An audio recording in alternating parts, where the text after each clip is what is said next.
Village news web ടിവിയും ലോക മെഡിസിറ്റിയും സംഘടിപ്പിക്കുന്ന Travancore fest 2025ന്റെ third day പ്രോഗ്രാമിലേക്ക് എല്ലാവരെയും ക്ഷണിക്കുന്നു. Chief editor Shri Sajay Narayan. പ്രിയമുള്ളവരെ, നമ്മൾ കഴിഞ്ഞ 24-ാം തീയതി മുതൽ നടത്തിവരുന്ന ട്രാവൻകൂർ ഫെസ്റ്റിൻ്റെ ഭാഗമായി ഇന്ന് 26-ാം തീയതിയുള്ള സാംസ്കാരിക സന്ധ്യയാണ് ഇവിടെ തുടക്കമാവുന്നത്. സമൂഹത്തിൻ്റെ വിവിധ തുറകളിൽ ഒരു ലാഭേച്ഛയും കൂടാതെ പല വിധത്തിലുള്ള ജനോപകാരപ്രദമായ പ്രവർത്തനങ്ങൾ, കലാപ്രവർത്തനങ്ങൾ നടത്തി നമ്മുടെ ശ്രദ്ധയിൽ നിറഞ്ഞു നിൽക്കുന്ന 3 പേരെ ആദരിക്കുന്ന ചടങ്ങ് കൂടിയുണ്ട്. നമ്മൾ ചടങ്ങുകളിലേക്ക് കടക്കുകയാണ്. ഇന്നത്തെ ഈ സാംസ്കാരിക സന്ധ്യയിൽ പുരസ്കാരങ്ങൾ നൽകാനും നമ്മളോട് സംസാരിക്കാനും ഈ ചടങ്ങ് ഉദ്ഘാടനം ചെയ്യാനുമായി എത്തിയിരിക്കുന്നത് നമ്മുടെ പ്രിയങ്കരനായ മുൻ MP ശ്രീ പന്ന്യൻ രവീന്ദ്രൻ സാറാണ്. സാറിനെ ഗ്ലോബൽ ഗേറ്റ്വേയുടെയും വില്ലേജ് ന്യൂസിൻ്റെയും നമ്മുടെ എല്ലാവരുടെയും പേരിൽ ഹാർദവമായി സ്വാഗതം ചെയ്യുന്നു. എഴുത്തുകാരൻ, മുതിർന്ന മാധ്യമപ്രവർത്തകൻ, ഗാന്ധി സ്മാരക നിധി മുൻ ചെയർമാൻ പ്രിയപ്പെട്ട ശ്രീ അജിത് വെണ്ണിയൂർ സർ, സ്വാഗതം.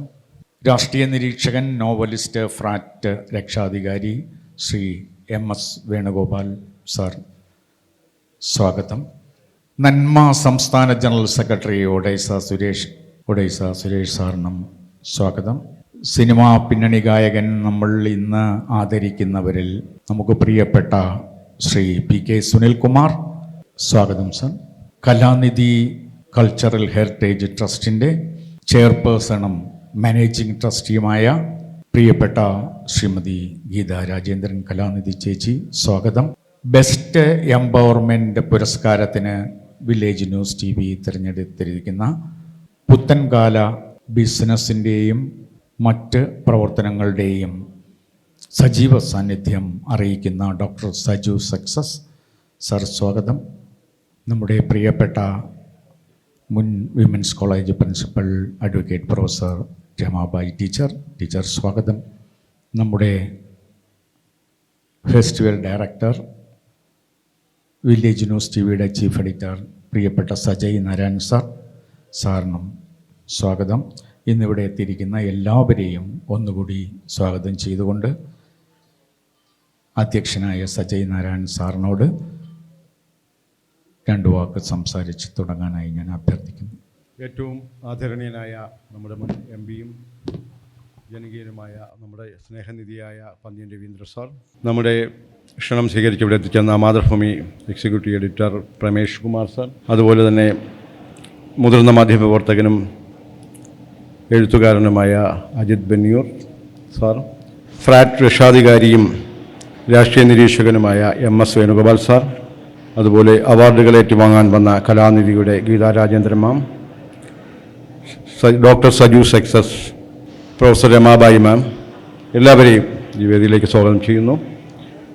ട്രാവൻകൂർ ഫെസ്റ്റ് എന്ന പേരിൽ ഒരു ചെറിയ പ്രോഗ്രാം, ഒരു തുടക്കമാകട്ടെ എന്ന് വിചാരിച്ച് ഞങ്ങൾ ആരംഭിക്കുകയാണ്. വളരെ ഗംഭീരമായ ഒരു പരിപാടികൾ ഇതിനോടൊപ്പം അടുത്ത വർഷത്തേക്ക് വളരെ പെട്ടെന്നാണ് നമ്മളിങ്ങനെ ഒരു പരിപാടി പ്ലാൻ ചെയ്തത്. ആ രീതിയിൽ നമ്മൾ മുന്നോട്ട് പോകുന്നു. ഒരു വലിയൊരു അധ്യക്ഷ പ്രസംഗത്തിന് ഞാൻ മുതിരുന്നില്ല. വളരെ പ്രഗത്ഭരായിട്ടുള്ള ആളുകൾ നിങ്ങളോട് സംസാരിക്കും. ഈ പ്രോഗ്രാമിൻ്റെ ഉദ്ഘാടനത്തിനായി മുൻ MPയും ജനകീയനുമായ പന്ന്യൻ രവീന്ദ്ര സാറിനെ സ്നേഹപൂർവ്വം ക്ഷണിക്കുന്നു. പ്രിയപ്പെട്ട അധ്യക്ഷൻ, വേദിയിലുള്ള ആദരണീയരായ എല്ലാവരും, പ്രിയ സുഹൃത്തുക്കളെ, സഹോദരന്മാരെ, ഒരാമുഖത്തിൻ്റെ കാര്യമൊന്നും തോന്നുന്നില്ല. ട്രാവൻകൂർ ഫെസ്റ്റ്, പഴയ കാലത്തെ ട്രാവൻകൂർ ഒരുപാട് മാറി. ഈ ട്രാവൻകൂർ ഇപ്പം കേരളത്തിൻ്റെ അവിഭാജ്യ ഘടക, മാത്രമല്ല കേരളത്തിൻ്റെ തലസ്ഥാനം കൂടിയാണ്. പഴയ കാലത്തെ കേരളം 3 തുണ്ടായി കിടക്കുകയായിരുന്നു. അത് ചേർത്തുകൊണ്ട് ഒരു കേരളമായി, മലബാറും തിരുവിതാംകൂറും കൊച്ചിയും. ആ കേരളത്തിൻ്റെ സവിശേഷത നമ്മുടെ നാട്ടിൻ്റെ പ്രത്യേകത ലോകമാകെ ശ്രദ്ധിച്ചുകൊണ്ടിരിക്കുക. നമ്മുടെ കവി പാലാ നാരായണൻ നായർ പറഞ്ഞതുപോലെ കേരളം വളർന്നുകൊണ്ടിരിക്കുക. ആ വളർച്ച എല്ലാ രംഗത്തും ഉണ്ട്. സാംസ്കാരിക രംഗത്ത്, മനുഷ്യൻ്റെ ജീവിതത്തിൻ്റെ രംഗത്ത്, കലാരംഗത്ത്, കായിക രംഗത്ത്, മാത്രമല്ല നമ്മൾ കലയുടെ എല്ലാ മേഖലകളിലുമുണ്ട്. ഫോക്ലോർ നമ്മുടെ നാട്ടിലൊരു പ്രത്യേകതയാണ്. അങ്ങനെ വളർന്നു വന്നിരിക്കുന്ന ഈ കേരളത്തിൻ്റെ ഒരു ഭാഗമാണ് ഇത്. ആ കേരളം നമുക്ക് എവിടെ ചെന്നാലും അഭിമാനപൂർവ്വം പറയാം നമ്മൾ കേരളീയരാണെന്ന്. അതിന് കാരണം എന്താ? അതിന് കാരണം നമ്മുടെ നാട് നന്മയുടെ വഴിയിലേക്ക് ചിന്തിച്ചുകൊണ്ടാണ് വളർന്നത്. ഇപ്പം നമ്മുടെ കേരളത്തിലെ കവികൾ ഒരു കണക്കിൽ കാവ്യ സുരഭിലമാണ് ഈ കേരളം. നമുക്കറിയാം, ആദ്യ ഭാഗം എന്ന് പറയുന്ന ഭക്ത കവിത്രയമാണ്. നമ്മളെ നന്മ പഠിപ്പിച്ച കവികൾ അവരായിരുന്നു. പൂന്താനം, മേൽപ്പത്തൂർ, എഴുത്തച്ഛൻ, അവരെല്ലാം പാടി പറഞ്ഞ നമ്മളോട് ഒരു പ്രത്യേകത. കേരളത്തിലെ സാംസ്കാരിക രംഗത്തിൻ്റെ ഒരു മാറ്റം വരുന്നത് പാട്ടിൽ കൂടിയും പദ്യത്തിൽ കൂടിയും കവിതയിൽ കൂടിയാണ്. അങ്ങനെ വന്ന തുടക്കമാണ് നമ്മുടെ തുടക്കം. ഇപ്പം ഞാൻ പലപ്പോഴും ആലോചിക്കുന്നുണ്ട്, നമ്മൾ ചെറുപ്പത്തിലൊക്കെ നമ്മുടെ മനസ്സിനകത്ത് വരുന്ന ഒരുപാട് കഥകളുണ്ട്. ആ കഥകളെല്ലാം പാട്ട് കഥകളാണ്. എടശ്ശേരിയുടെ പ്രധാനപ്പെട്ട ഒരു കഥയാണ് പൂതപ്പാട്ട്. പൂതപ്പാട്ട് എന്ന് നമ്മൾ കേൾക്കുമ്പം നമുക്ക് ആ കുഞ്ഞിനെ മനസ്സിലുണ്ടാവും. കുഞ്ഞുണ്ണി, പൊന്നുണ്ണി, കാതിൽ കടുക്കനിട്ട് സ്വർണത്തിൻ്റെ കരയുള്ള മുണ്ടുടുത്ത്, ഒരു കയ്യിൽ എഴുത്തോലിയും മറുകൈയിൽ എഴുതാൻ എഴുത്താണിയും കൊണ്ടുപോകുന്ന കുഞ്ഞ്. നമ്മുടെ മനസ്സിൽ മായാതെ കിടക്കുന്ന കുഞ്ഞാണത്. മനുഷ്യന് സഹജമായി കുട്ടികളോട് വലിയ സ്നേഹമുള്ളതാണ്. ആ കുഞ്ഞ് സ്കൂളിലേക്ക് പോകുമ്പം അമ്മ കുഞ്ഞിനെ പറഞ്ഞേക്കുക, മോനെ അത് അങ്ങ് സ്കൂളിൽ പോകണം, നോക്കിപ്പോണേ. പ്രഭാതം തീരുമാനിക്കുന്ന വാച്ച് നോക്കിയല്ല, നിഴൽ നോക്കി തീരുമാനിക്കുന്നൊരു കാലമാണ്. അതിനെക്കുറിച്ച് എടശ്ശേരി അതിനെക്കുറിച്ച് പറഞ്ഞൊരു കാര്യമുണ്ട്. ഈ കവിത എങ്ങനെ തുടങ്ങി, എവിടെ നിന്ന് തുടങ്ങി, കവിത എഴുതാനുള്ള പ്രേരക ശക്തി എന്താ? നമ്മൾ പലപ്പോഴും ധരിക്കും ആളുകൾ കവിത എഴുതുന്നതെന്ന് പറഞ്ഞാൽ തട്ടിക്കൂട്ടി ഉണ്ടാക്കുന്നൊരു കവിതയല്ല. മനുഷ്യൻ്റെ ജീവിതവുമായി ബന്ധപ്പെട്ടാണ് കവിതയും കഥയും നാടകവും സിനിമയും എല്ലാം. അതിൻ്റെ കൂട്ടത്തിലാണ് ഈ ഇദ്ദേഹത്തിന് ആകാശവാണി എന്ന് പറഞ്ഞാൽ പ്രഗത്ഭരുടെ ഒരു വലിയ സാന്നിധ്യമുള്ളൊരു ആകാശവാണിയാണ് കോഴിക്കോട് ആകാശവാണി എന്നൊരു കത്ത്. ഒരു കവിത അവതരിപ്പിക്കണം, താങ്കളെ കവിത അല്പം ദൈർഘ്യമുള്ളതാലും കുഴപ്പമില്ല. കാരണം കവിത അവതരിപ്പിച്ച കാശ് കിട്ടുവേ. ആകാശവാണിക്കാർ കൃത്യമായി കാശ് കൊടുക്കുന്നതാണ്. പത്രങ്ങളെന്ന് കാശ് കൊടുക്കുന്ന മാതൃഭൂമി പത്രം മാത്രമാണ്. മാതൃഭൂമിയിൽ എനിക്ക് കാശ് കിട്ടി 25 രൂപ, പക്ഷെ വാങ്ങാൻ പറ്റിയില്ല. കാരണം ഞാൻ ആദ്യമായൊരു കവിത എഴുതി. അന്ന് കവിതയുടെ നമ്മൾ ഒരുപാട് കവിത വായിക്കുന്നതുകൊണ്ട് എൻ്റെ മനസ്സിനകത്ത് വന്നിരിക്കുന്ന ആശയങ്ങൾ ഒരു കവിതയാക്കി. മോഹം എന്ന പേരിലൊരു കവിത. പക്ഷെ ഞാൻ കവിത എഴുതി പത്രാഫീസ് കൊടുത്തിട്ട് പത്രക്കാർ മൈൻഡ് ചെയ്യുന്നില്ല, എല്ലാം ചവറ്റ് കൊട്ടേല. അപ്പം എന്നോട് കൂടെയുള്ള കൂട്ട് പറഞ്ഞു, ഇതിനൊരു വഴിയേ ഉള്ളൂ, ഒരു പെണ്ണിൻ്റെ പേരിൽ കവിത എഴുതി അപ്പം പ്രസിദ്ധീകരിക്കും. അവർ പറഞ്ഞ പോലെ തന്നെ ഞാൻ എൻ്റെ പേര് മാറ്റി എല്ലാവരും കൂടി സെലക്ട് ചെയ്തൊരു പേര് പ്രമീള എന്ന പേരിൽ ഒരു കവിത അങ്ങ് പ്രസിദ്ധീകരിച്ചു. മാതൃഭൂമിയിൽ മാതൃഭൂമിയിൽ ബാലപംക്തിയിലാണ് വന്നത്. വന്നപ്പോൾ എനിക്കുണ്ടായ ആഹ്ലാദം ചെറുതാണോ? ആദ്യമായൊരു കവിത അച്ചടിച്ച് വരികയാണ്. അത് ഞാൻ എഴുതിയ കവിത, മോഷ്ടിച്ചതല്ല. മോഷണം നമ്മുടെ നാട്ടിൽ കുറച്ചിപ്പോൾ ഉണ്ടല്ലോ, സാഹിത്യ മോഷണം. ഒരു മോഷണമില്ല, നേരിട്ട് ഞാൻ എഴുതിയതാണ്. ആ കവിത വന്നപ്പോൾ ഈ സന്തോഷം നാട്ടുകാരറിയിക്കണ്ടേ? നമ്മൾ ഒരു മനസ്സിൽ ആഹ്ലാദം ഉണ്ടായിട്ട് കാര്യമില്ല, 4 ആൾ അറിയണ്ടേ? ഞാൻ ആദ്യമായി കവിതയായി പോയൊരു ബീഡി കമ്പനിയിലാണ്. അവിടെ ഈ പത്രം വായിക്കുന്ന ആളോട് ഞാൻ പറഞ്ഞു, ഞാൻ ഒരു കവിത എഴുതിയിട്ടുണ്ട്. ആ കവിതയോ? ആ നീ കവിത എഴുതിയിട്ടുണ്ടല്ലേ, ഒന്ന് കാണട്ടെ.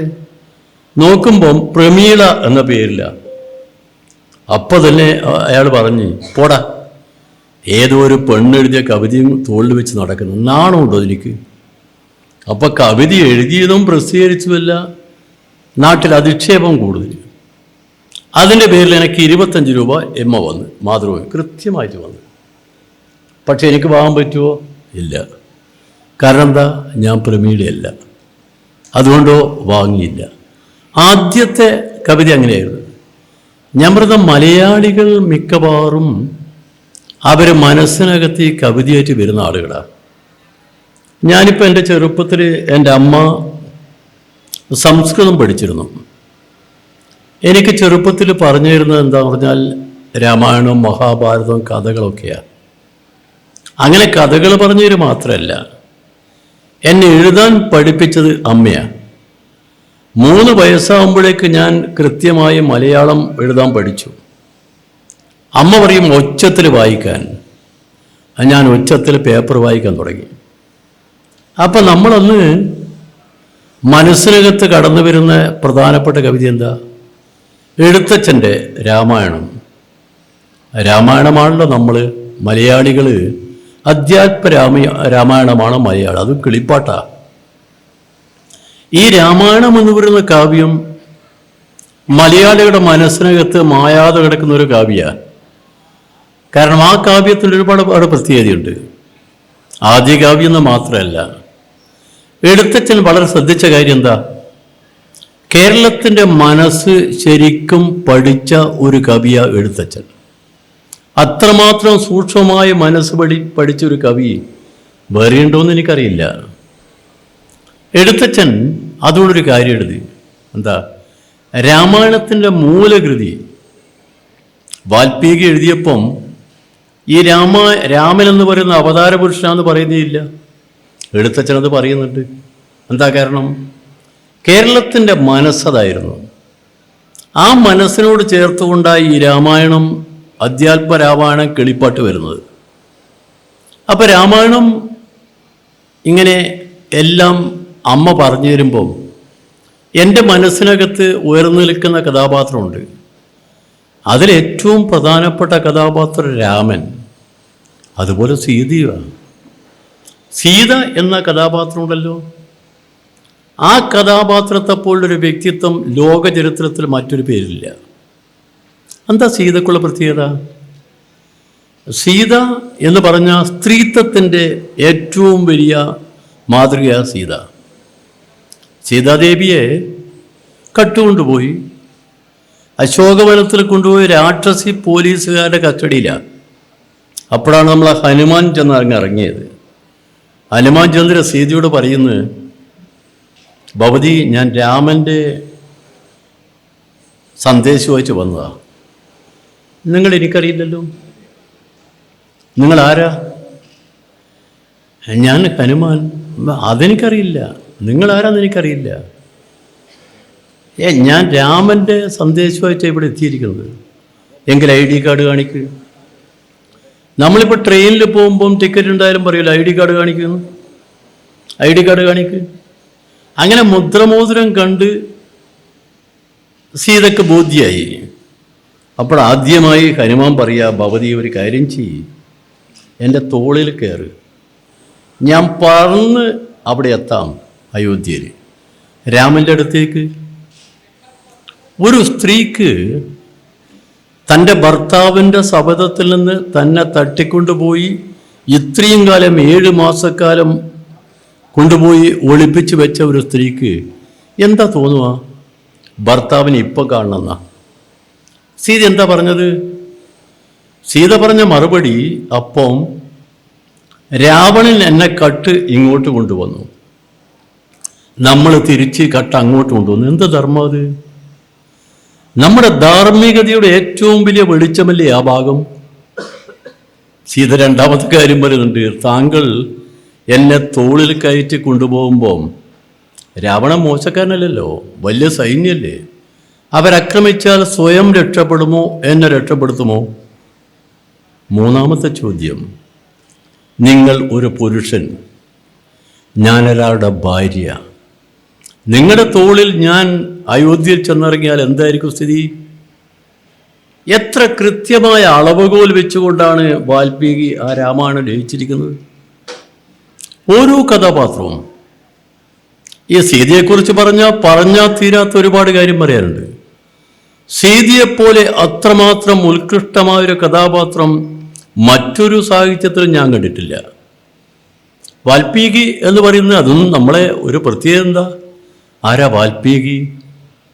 വാൽമീകി എന്ന് പറഞ്ഞാൽ കാട്ടാളൻ, പോകുന്ന ആളുകളെ മുതെല്ലാം തട്ടിപ്പറിച്ച് കൊണ്ടുപോയി അവൻ ജീവിക്കുന്നൊരു കാട്ടാളനത്.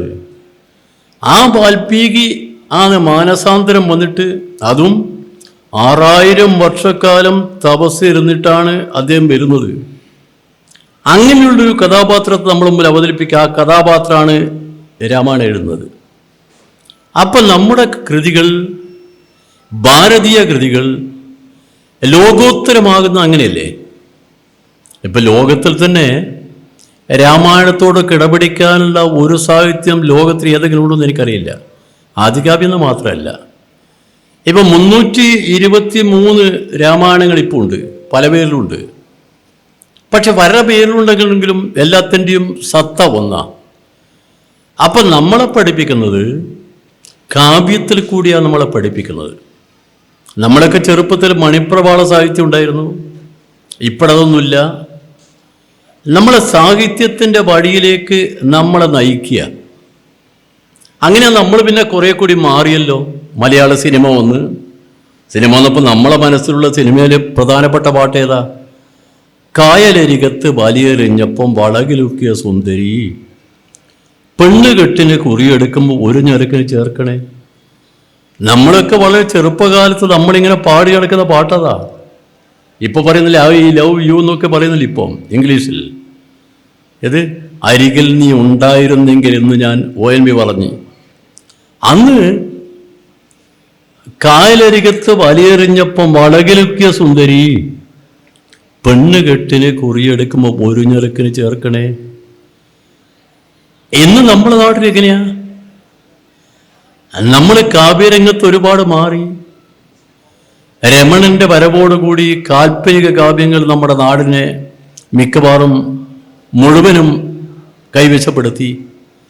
അതിനുശേഷവും നമ്മുടെ നാട്ടിൽ നമുക്ക് നന്മയുടെ വശങ്ങൾ പറഞ്ഞു തരുന്ന നിരവധി കവികളുണ്ടായി. ആ കവികൾ കൂട്ടത്തിൽ നവോത്ഥാന കവികൾ എന്ന് പറയുന്ന ആശാൻ ഉള്ളൂർ വള്ളത്തോൾ.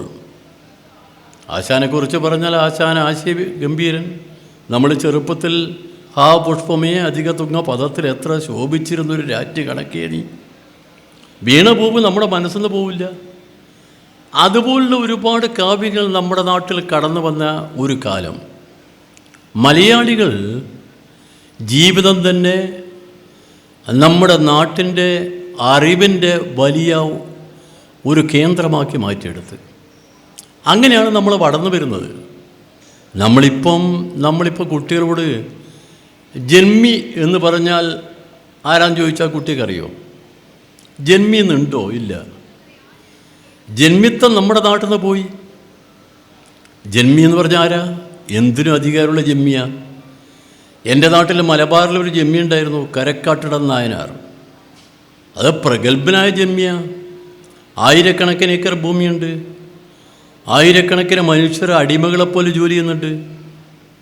ആ ജന്മി കരക്കാട്ടിടം നായനാർ അദ്ദേഹത്തിന് ഇന്നത്തെ പോലെ കോടതിയിൽ പോവുകയും നിങ്ങൾ കേസ് വാദിക്കൊന്നും വേണ്ട, ഒരുത്തനെ തൂക്കിക്കൊല്ലാൻ ജമ്മിക്ക് അധികാരമുണ്ട്. ആ തൂക്കിക്കൊല്ലാൻ വേണ്ടി വളപട്ടണം പൊടിയുടെ തീരത്ത് ഒരു വലിയ മരമുണ്ട്. ആ മരത്തിൻ്റെ പേര് ഒരു കൊലക്കയറുണ്ട്, അവിടുന്ന് തൂക്കിക്കൊല്ലുക. തൂക്കിലേറ്റിയ ചേട്ടൻ കയറ് മുറിക്കും. അപ്പോൾ വളപട്ടണം പൊടിയിലൂടെ ബോഡി ഒലിച്ചു പോവും, പിന്നെ തിരിച്ചു കിട്ടില്ല. എത്ര ക്രൂരമായ സംഭവങ്ങൾ നമ്മുടെ നാട് കണ്ട്. ഈ നാട്ടിൽ നമ്മളറിയാത്ത ഒരുപാട് പുതിയ ഏർപ്പാടുണ്ടായിരുന്നില്ലേ? മൂലക്കരം നമ്മുടെ നാട്ടിലുണ്ടായതാ, ഇവിടെ തിരുവിതാംകൂറിൽ, മലബാറിലില്ല. വഴി നടക്കാൻ വേണ്ടി സ്വാതന്ത്ര്യമുണ്ടോ? അങ്ങനെയുള്ള കേരളത്തെ കൊണ്ടുവന്ന് ഇന്നത്തെ കേരളമാക്കിയല്ലോ. പാലാ നാരായണൻ നായർ സാർ പറഞ്ഞ പോലെ കേരളം വളർന്നുകൊണ്ടിരിക്കുന്നു. നമ്മൾ പഴയൊരു പാട്ടുണ്ടായിരുന്നു, മാമലകൾക്കപ്പുറത്ത് മരതക പട്ടുടുത്ത് മലയാളം എന്നൊരു നാടുണ്ട്. ആ മലയാളം മലയാളികളുടെ മനസ്സുകൾ ഒരുമിക്കുന്നൊരു സ്ഥലമായി ഇവിടെ. ഇപ്പം നമ്മൾ ഇന്നലെ ക്രിസ്മസ്, നാട്ടിലെല്ലാവരും ക്രിസ്മസ് ഒരുമിച്ച് ആഘോഷിക്കുന്നുണ്ടല്ലോ. ക്രിസ്മസ് ആഘോഷിക്കുന്നു, ഓണം ആഘോഷിക്കുന്നു, പെരുന്നാൾ ആഘോഷിക്കുന്നു. ഞാൻ മിക്കവാറും എല്ലാ പെരുന്നാളിനും നോമ്പ് പെരുന്നാളിന് ഒരു 2 ആഴ്ച ഞാൻ വ്രതം എടുക്കുമായിരുന്നു. കാരണം അത് നമ്മൾ തമ്മിലുള്ള വൈകാരികമായൊരു ബന്ധം മാനുഷിക ബന്ധത്തിൻ്റെ ഭാഗമാണ്. അങ്ങനെ ഉയർന്ന ഒരു സംസ്കാരത്തിന് നാടായി ഈ കേരളത്തിൽ ഇന്ന് ഒരുപാട് എഴുത്തുകാരും കവികളും കലാകാരന്മാരൊക്കെ ഉണ്ട്. നിങ്ങൾ ട്രാവൻകൂർ ഫെസ്റ്റ് എന്നതുകൊണ്ട് ഉദ്ദേശിക്കുന്ന കാര്യങ്ങൾ എന്താണെന്ന് മുഴുവനായിട്ട് എനിക്കറിയില്ല. എന്തായാലും നമുക്കൊരു പുതിയ ജീവിതത്തിന്, കുറേ കൂടി ഊഷ്മളമായൊരു ജീവിതത്തിന് വഴിയൊരുക്കാൻ ഇതുപോലുള്ള ഫെസ്റ്റുകൾ സഹായിക്കട്ടെ എന്നാണ് എൻ്റെ മനസ്സിലുള്ളത്. കാരണം നമ്മളെല്ലാത്തിലും മുമ്പിൽ നിൽക്കുകയാണ്. ആ മുമ്പിൽ ഇനിയും കടന്നു നിൽക്കണമെങ്കിൽ നമ്മുടെ കുട്ടികളും ആ വഴിയിൽ വരണം. നമ്മുടെ കുട്ടികളാണല്ലോ നാളത്തെ സമ്പത്ത്. ആ കുട്ടികളെ നേരിൻ്റെ വഴിയിലേക്ക് കൊണ്ടുപോകണം. നിർഭാഗ്യത്തിന് ഇപ്പോൾ വന്നിരിക്കുന്നത് എന്താ? കുട്ടികൾക്കിപ്പോൾ ഒരു ചിന്ത വന്നിരിക്കുന്നു, അല്പ ലഹരിയാവാം എന്ന്. ലഹരിയിലേക്ക് നമ്മുടെ നാടിൻ്റെ ഒരു ഭാഗത്ത് ഇങ്ങനെ മെല്ലെ മെല്ലെ പോവുക. ആ ലഹരി കടുത്ത ലഹരിയാണ്, അത് അപകടകരമായ ലഹരിയാണ്. ഇപ്പോൾ സ്കൂളുകൾക്കടുത്ത് ഞാൻ പലപ്പോഴും അവിടെ പാൻ പരാഗ് വിറ്റ്, ഒരു കോളേജിനടുത്ത് പാൻ പരാഗ് വിറ്റ് ഞാൻ കണ്ടു. ഞാൻ അദ്ദേഹത്തോട് ചോദിച്ചു, എന്തിനാ പാൻ പരാഗ് വെക്കുന്നത്? അല്ല സാർ, അല്ലെങ്കിൽ കുട്ടികൾ വീട്ടിലെ കച്ചവടമില്ല. ഞാൻ പറഞ്ഞ കച്ചവടമില്ല എന്ന് പറഞ്ഞാൽ കുട്ടികളെ വഴിതെറ്റിക്കല്ലേ. നമ്മുടെ കുട്ടികളെ വഴിതെറ്റിക്കുന്നതിനുള്ള ഒരേർപ്പാടുകൾ പലരുമുണ്ട്. കാരണം കച്ചവടം ലാഭത്തിനാണ്, ലാഭത്തിന് ഏത് വഴിയും സ്വീകരിക്കാം എന്നൊരു ചിന്ത ഇന്നത്തെ കച്ചവടക്കാരിൽ വളർന്നു വരുന്നു. പഴയ കാലത്ത് അങ്ങനെ ആയിരുന്നില്ല. എങ്ങനെയും മനുഷ്യൻ്റെ കയ്യിൽ നിന്ന് കാശെടുക്കാൻ എന്താ വഴിയെന്ന് ആലോചിക്കുക. അങ്ങനെ ഒരു കാലത്ത് നമ്മൾ ജീവിക്കുമ്പോൾ പുതിയ കാലത്തിൻ്റെ പ്രശ്നങ്ങൾ പഠിച്ചുകൊണ്ട് നമുക്ക് നല്ല കലാകാരന്മാരെന്ന് പറഞ്ഞാൽ ഒരു തരത്തിലും വഴിതെറ്റി പോവില്ല. നല്ല കലാകാരന്മാർ നമ്മുടെ നാട്ടിൻ്റെ മനസ്സിലെന്നും ഉണ്ടാവും. നിങ്ങൾക്കറിയാലോ, നമ്മുടെ ഇവിടെ സംഗീത കോളേജിൽ നിന്ന് പഠിച്ചതല്ലേ നമ്മുടെ യേശുദാസ് നമ്മളെ മനസ്സിൽ നിന്ന് പോകുന്നുണ്ടോ? അതുപോലെ ഒരുപാട് ആളുകൾ, നല്ല കലാകാരന്മാരുടെ ജീവിതം നമുക്കൊരു മാതൃകയാണ്. അങ്ങനെയുള്ളൊരു മാതൃക നമ്മുടെ നാട്ടിൽ സൃഷ്ടിക്കാൻ പുതിയ കലാകാരന്മാർ നമുക്ക് വളർന്നു വരണം.